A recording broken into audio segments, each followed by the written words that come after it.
Hello बच्चों, आज हम लोग रैदास जी के दूसरे पद की अर्थ सहित व्याख्या समझेंगे।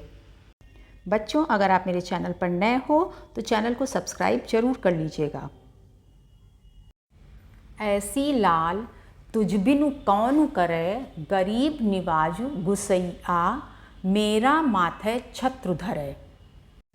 इस पद में कवि भगवान की महिमा का वर्णन करते हुए कहते हैं कि हे मेरे स्वामी, तुम्हारे सिवा मेरा कौन है। अर्थात कवि अपने आराध्य को, आराध्य यानी ईश्वर को ही अपना सब कुछ मानते हैं। कवि भगवान की महिमा का बखान करते हुए कहते हैं कि भगवान गरीबों और दीन दुखियों पर दया करने वाले हैं और उनके माथे पर सजा हुआ मुकुट उनकी शोभा को बढ़ा रहा है।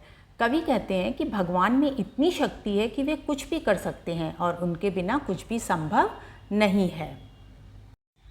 जाकी छोति जगत कऊ लागे, तापर तुही ढरे, नीचहु ऊंच करे मेरा, गोबिंदु काहू तू ना डरे।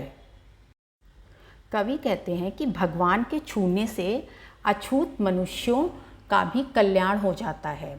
अछूत मनुष्य यानी पुराने ज़माने में प्रथा थी कि शूद्र जाति के व्यक्तियों को कोई छूता नहीं था, तो अछूत मनुष्यों का भी कल्याण हो जाता है, क्योंकि भगवान अपने प्रताप से किसी नीच जाति के मनुष्य को भी ऊंचा बना सकते हैं।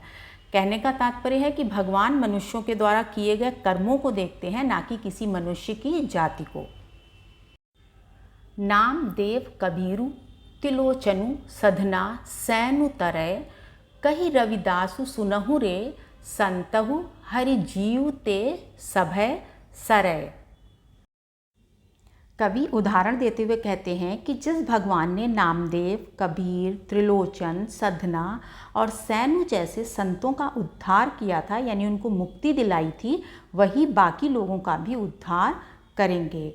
कवि कहते हैं कि हे सज्जन व्यक्तियों, तुम सब सुनो, उस हरि के द्वारा इस संसार में सब कुछ संभव है।